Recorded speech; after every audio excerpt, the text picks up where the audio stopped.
the 24th Sunday after Pentecost in the year of our Lord, 2023. This is November the 12th. Then the kingdom of heaven will be like this. 10 bridesmaids took their lamps and went to meet the bridegroom. 5 of them were foolish and 5 were wise. When the foolish took their lamps, they took no oil with them, but the wise took flasks of oil with their lamps. As the bridegroom was delayed, all of them became drowsy and slept. But at midnight, there was a shout. "Look, here is the bridegroom. Come out to meet him." Then all those bridesmaids got up and trimmed their lamps. The foolish said to the wise, "Give us some of your oil, for our lamps are going out." But the wise replied, "No, there will not be enough for you and for us. You had better go to the dealers and buy some for yourselves." And while they went to buy it, the bridegroom came, and those who were ready went with him into the wedding banquet, and the door was shut. Later, the other bridesmaids came also, saying, "Lord, Lord, open to us."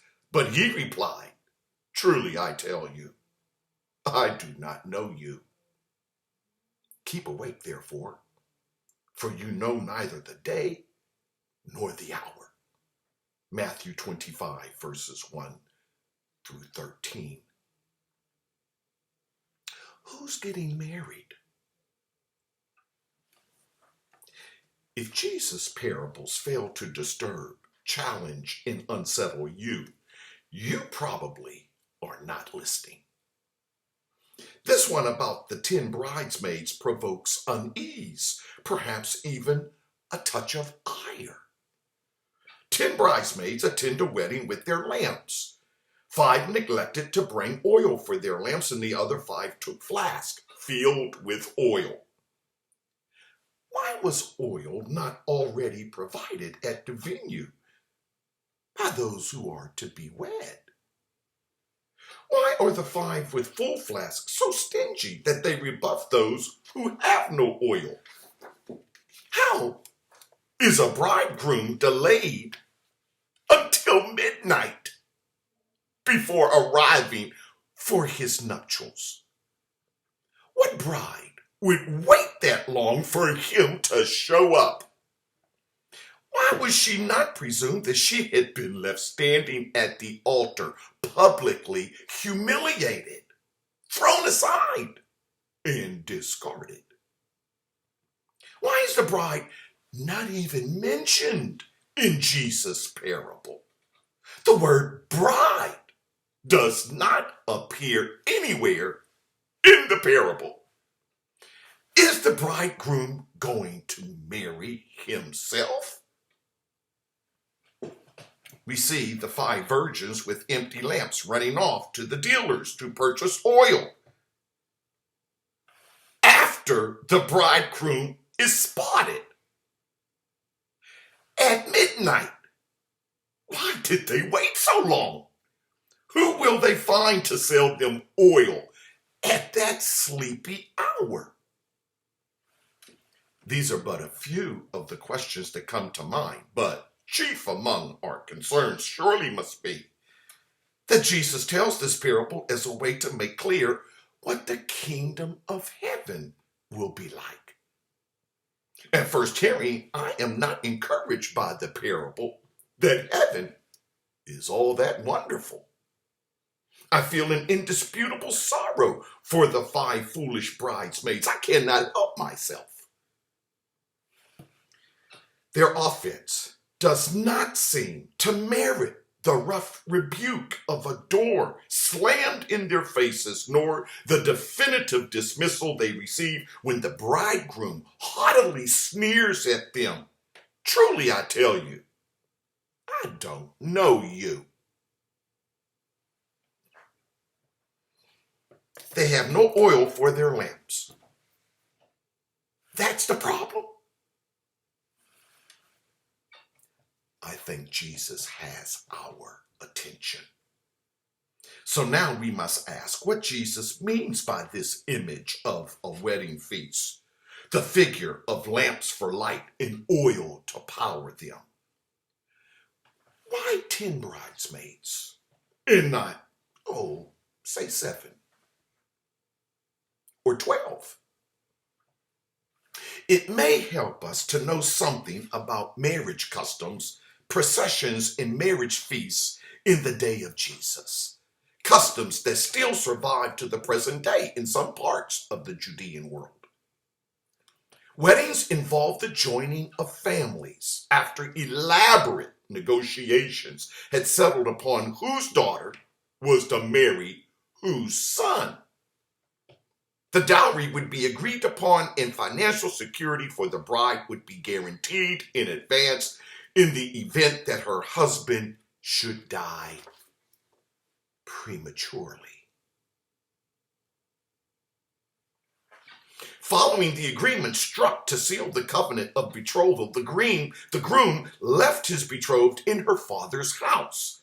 He then returned to his own father's house where he prepared the wedding chamber for him and his bride. Custom determined that the groom was to take as much as a year to make the appropriate preparations, during which time the bride assembled her trousseau and awaited the return of the bridegroom. Now, this is critical to our understanding of Jesus' parable. The return of the bridegroom to fetch his bride from her father's home was not known in advance. It ordinarily occurred at night. The bridegroom's men would escort him using torches to light the way. When the bridegroom and his party approached the bride's home, a shout would be raised to alert everyone of his impending arrival. Moreover, marriage ceremonies typically lasted 5 to 7 days, and whole villages could be expected to gather for the festal procession accompanied by singing and dancing. Oh, now we have a party. During this whole time, the bride's face remained veiled, and no one could see just who she was until after the marriage had been consummated in the bridal chamber that the bridegroom had built. When the groom had come to fetch his bride, her bridesmaids were expected to receive him, to extend their welcome with grace and light.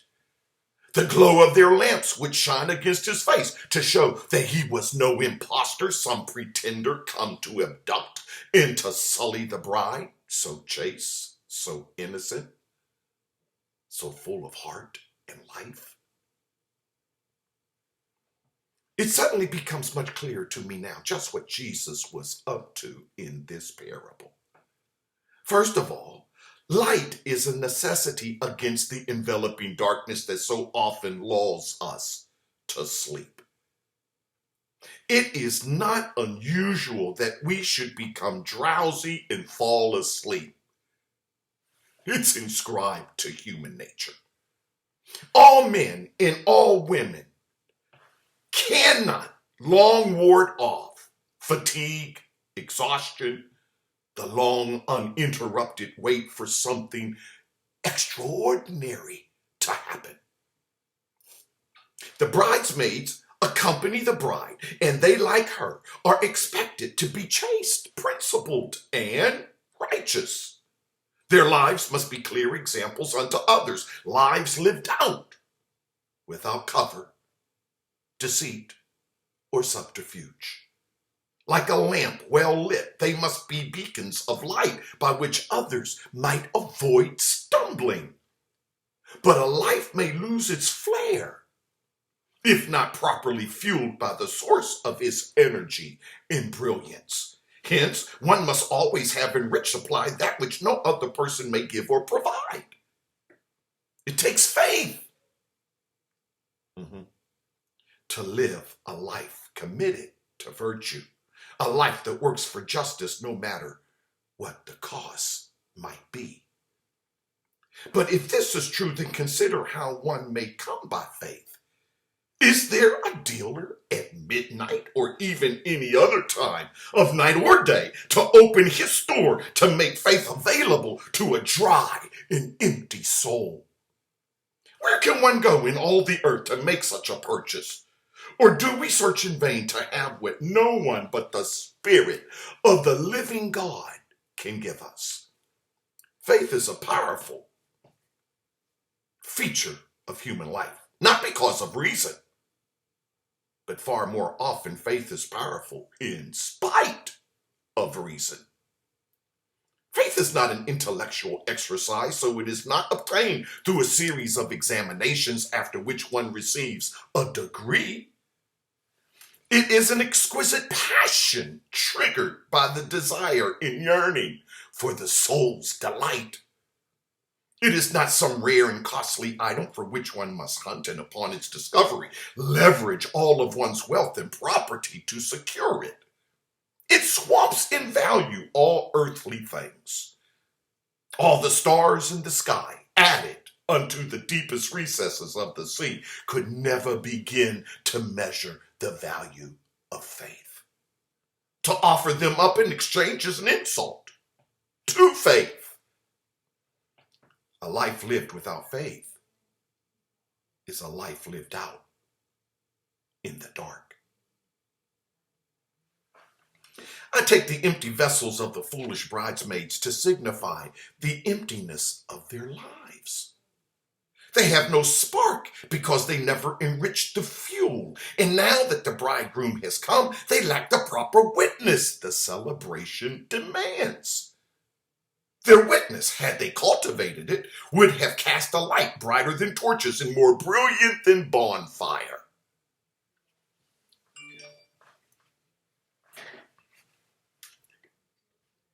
If you buy that much of my reading, then there's still some questions left unanswered. We still must account for the bride and the bridegroom in Jesus' parable. I have a few suggestions I would like to make on this score. First, I would say there is no bride without a bridegroom, and a bridegroom would be irrelevant, even meaningless, without a bride. We are, you and I, the children of the dust. We are earth bred. The earth is our home and our ancestors are our parents. But Jesus, we say, is the Son of God. He is heaven sent and came to us to woo us for his own. He struck a covenant with our forebears to keep us in his splendid care. He paid a dowry in his own flesh and blood. And before he left to return to his Father's house, Jesus declared and promised that if he goes away to prepare a place for us so that where he is, we might be also. Jesus narrates, therefore, a parable about himself and us who choose to believe. We have heard Jesus' overtures of love and we swoon. We are besotted with a divine rapture to Jesus' plea that we be his. We say in holy surrender, yes, yes, yes, my beloved. And along the way, in festal procession, one may hear the traditional wedding songs raised with great cheer and jubilant joy, strains of Solomon's Song of Songs. I come to my garden, my sister, my bride. I gather my myrrh with my spice. I eat my honeycomb with honey. I drink my wine with milk. Eat, friends, drink, and be drunk with love, sings the bridegroom. Again they sang, set me a seal upon your heart as a seal upon your arm. For love is strong as death, passion fierce as the grave. Its flashes are flashes of fire, a raging flame. Many waters cannot quench love, neither can floods drown it. If one offered for love all the wealth of one's house, it would be utterly scorned. Song of Songs. Jesus will come again to take his bride. He will come by night with his best men. Jesus is the bridegroom and we are the bride, his church. The bridesmaids are those who light the way, those whose faith never failed nor doubted that Jesus would come again. And even if during the wait they grew tired, they nonetheless kept their lamps trimmed. And at the ready should the trumpet sound the second coming of the anointed one, our Christ. Finally, I add this as a coda to my etude. The bridesmaids numbering 10 accords with the ancient tradition of marriage in Jesus' day. He did not make up the number, though I believe the number to have a distinction just the same. 10 signifies the even and the odd in perfect harmony. It is the sum of 1 with 2, with 3, with 4. The discovery is attributed to an ancient Greek philosopher named Pythagoras, but I do not doubt that other cultures also intuited its essential role in the composition of all reality. The number 10 lies at the very root of our ability to hear and to make music, to construct flutes, lyres, and trumpets too. If half the number of bridesmaids in Jesus' parable have no oil, that is to say, no faith, they have no light, that is to say, no witness. If they bang upon the door where a party holds sway, it is surprising that the bridegroom would say, "I do not know you." I think there would be no response at all, for they could not be heard. They would have no song to sing but just a screech and a wail. Excuse me now, for I must flee. I have a lamp I need to trim and a song I must learn to sing.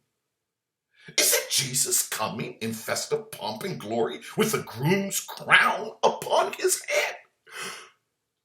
Let the church say, Amen.